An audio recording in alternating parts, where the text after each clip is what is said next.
Assalamualaikum warahmatullahi wabarakatuh. Salam teduh. Selamat datang di Zona Teduh, channel Areza Official. Neduhin hati kita bareng-bareng di sini, menangin batin kita bareng-bareng di sini. Teman-teman semua, berdamai dengan apapun. Yang paling utama adalah berdamai dengan dirimu sendiri, berdamai dengan diri sendiri.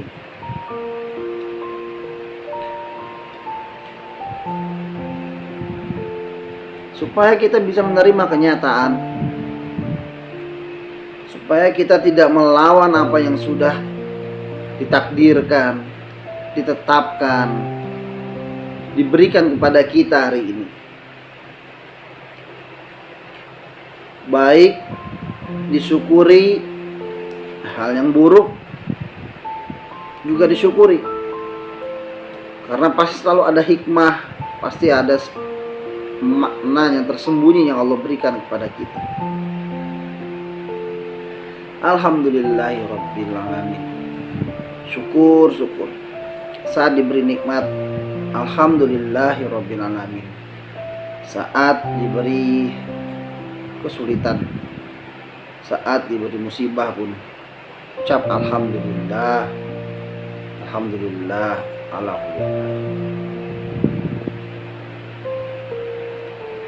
Ini adalah proses kita berdamai, proses kita berdamai pada diri kita sendiri, sehingga kita bisa menerima, kita bisa ridho atas ketetapan Allah pada diri kita hari ini. Ini cara kita menerima kenyataan, cara kita berbaik sangka pada Allah. Ketika diberi nikmat kita bisa berbahagia, kita bisa berbaik sangka kepada Allah. Wah, Allah ini baik dengan aku. Wah, Allah ini sedang sayang dengan aku. Wah, Allah ini bersama diriku. Allah memang benar-benar nyata pertolongannya. Saat diberi kenikmatan kita bisa mengucap seperti itu. Kita bisa berbaik sangka kepada Allah. Pada saat Allah berikan musibah pada kita, pada saat Allah berikan ujian pada kita, kita pun harus tetap berbaik sangka pada Allah. Maka pada saat berikan baik atau buruk, selalu dahulukan alhamdulillah, alhamdulillah. Ridho. Jika ingin mengejar ridhonya Allah, maka kita dulu ridho kepada apapun yang Allah beri pada kita. Kita ridho atas apa yang Allah tetapkan pada diri kita. Allah pun ridho pada dirimu, insya Allah. Seperti halnya pada saat di antara kita ada yang diberikan sakit. Mungkin engkau tidak menyangka akan menjadi begini. Engkau tidak menyangka penyakit itu menghinggapi dirimu. Kau tidak menyangka harus menjadi seorang yang hidup bersama penyakit itu. Belum lagi ketika pikiranmu tidak bisa menerima kenyataan,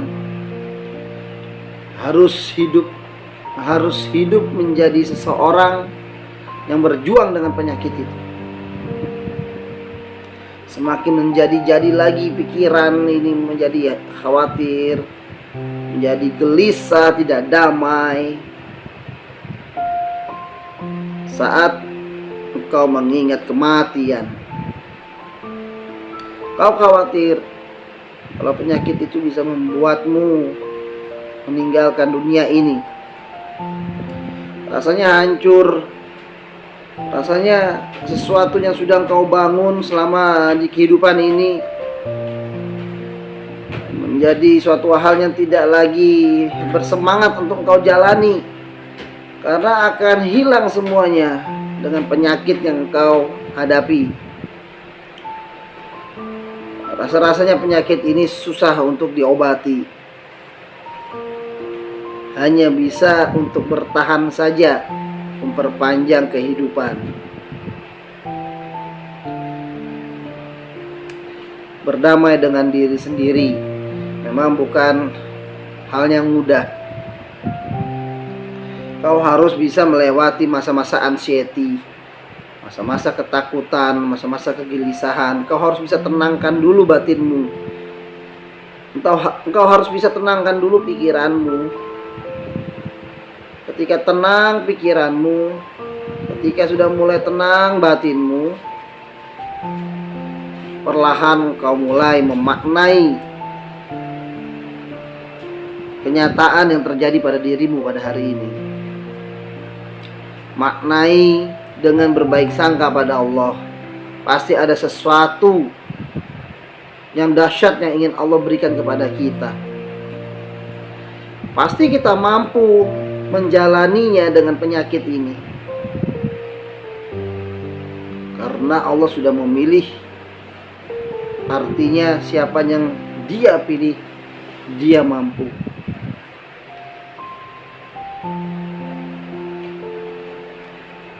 Tidak semua orang mengakhiri hidupnya, meninggalkan hidupnya karena penyakit yang dia alami, karena penyakit yang sedang dia hadapi selama hidup ini.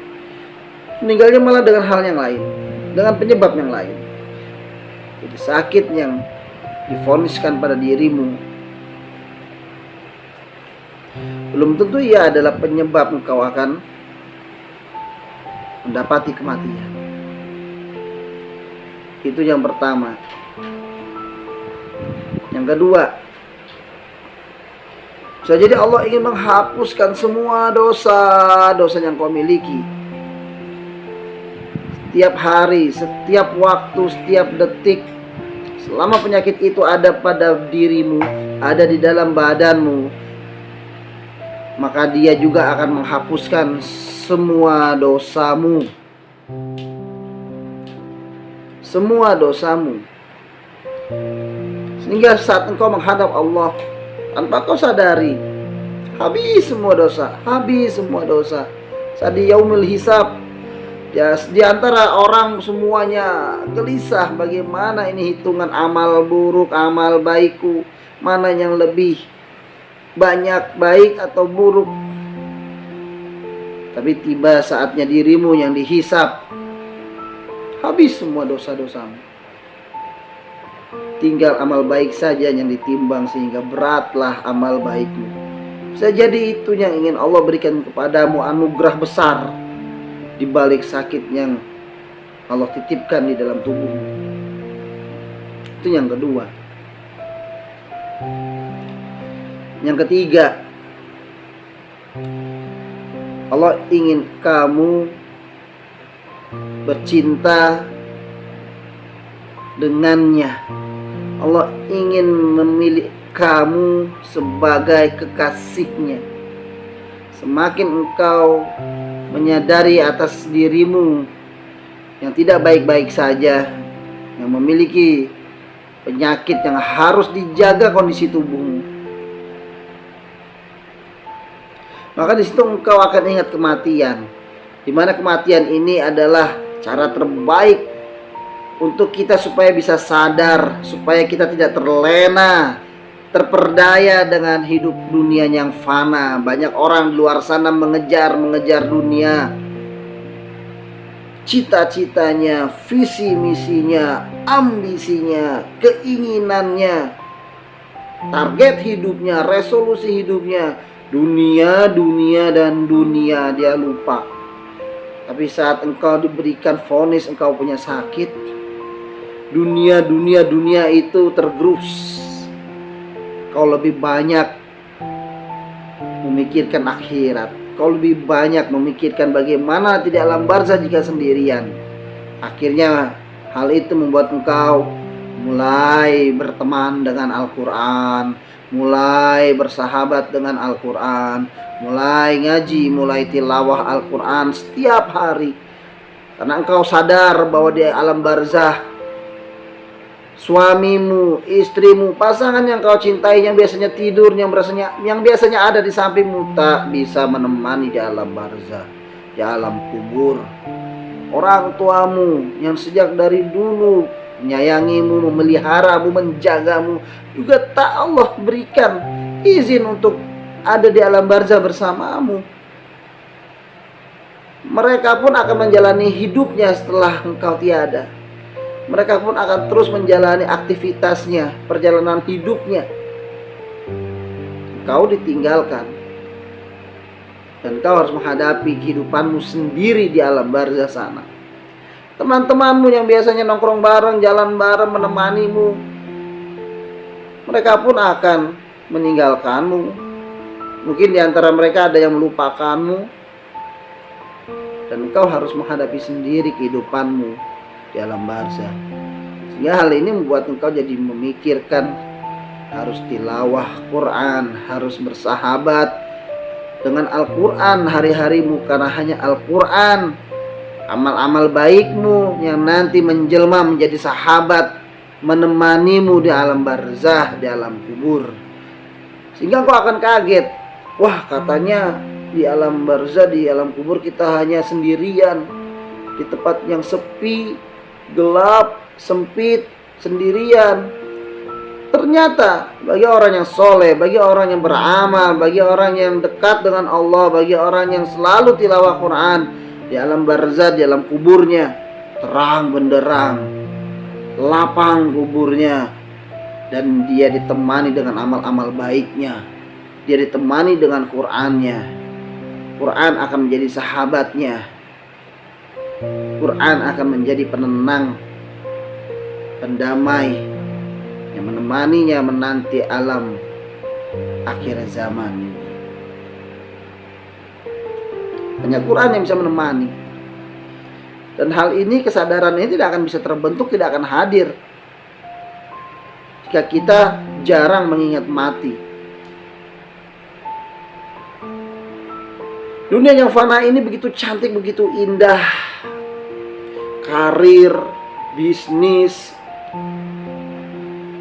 kejayaan, kesuksesan, prestasi begitu indah untuk dijadikan target yang harus dikejar, yang harus dituju.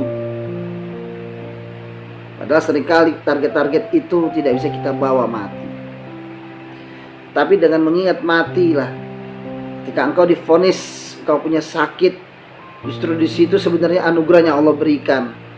Engkau lebih sadar untuk mempersiapkan kematian yang indah. Engkau lebih sadar untuk mengingat bahwa engkau harus berpulang ke kampung akhirat, dan hidup di dunia ini tidak selamanya. Sehingga resolusimu, target hidupmu tidak lagi banyak dunia. Dunia ada, tetapi bukan itu menjadi hal utama. Itu 3 hal yang bisa jadi renungan agar kita bisa lebih mendamaikan diri, berdamai dengan diri sendiri, supaya kita bisa menerima keadaan ini, menerima kenyataan ini sebagai bentuk kita ridho atas apa yang semuanya Allah tetapkan pada kita. Saat diberi nikmat kita ridho, kita bisa bersyukur, berbaik sangka pada Allah.